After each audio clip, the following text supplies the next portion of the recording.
original vision for Darksiders was pretty grand.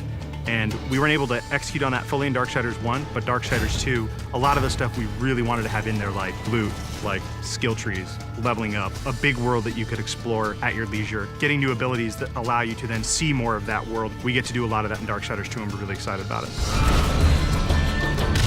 When we were coming up with the loot for the game, we had a lot of fun. We knew the weapon types and the armor and stuff that Death would wear, but obviously we want to have a lot of variety and allow people to really make their guy look different from their friends. Let me tell you about loot. It's the best new feature we're adding to Darksiders 2. You get to pick whatever gear you want to use.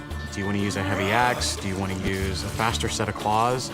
Do you prefer extra fire damage? Do you want added strength? Do you want added stamina? There's got to be thousands of pieces of loot. I mean, not only is there a bunch of visual combinations, there's a bunch of statistical combinations. Of course, you're going to find just common stuff, and then you're going to start to find some that have magical properties. You're going to get some that really are loaded up with stats, and eventually, our top tier loot is called possessed weapons, and those are going to be a lot of fun because they stay with you, and you're actually able to take items that you found, and you can feed those items into the possessed weapon to increase their power. Essentially, the possessed weapons level up with you based on how often you feed them with the loot that you don't want anymore. And I think it's that tier of loot that we're introducing that's going to be the most exciting. In Darksiders 2, we've got a skill tree. There are two major sides. You've got the Necromancer side and the Harbinger side. The Harbinger is more warrior-based, melee, in-your-face, hand-to-hand combat, weapon-based combat. Necromancer is your spellcaster. Your big nukes, fire, arcane, lightning, all that cool stuff. There's certainly not a chance to just stand in one place in Darksiders 2. The characters are more aggressive in this game. They're kind of up on top of you very quickly. So one, you have to think a lot quicker than you did on the first one.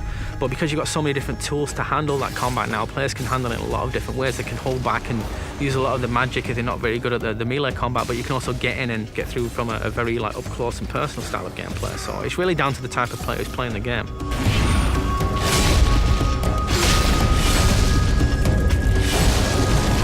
It's absolutely worth playing the game for the second time.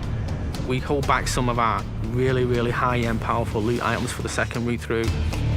There are quests that are going to force you to explore the world into nooks and crannies you didn't even know existed, and to go down through some pretty serious content. And some are funny, some are serious, but there's a lot to see. It sort of harkens back to the elements that were special in old school games. That's what we really wanted to pack into Darksiders 2. We want people to sense our passion.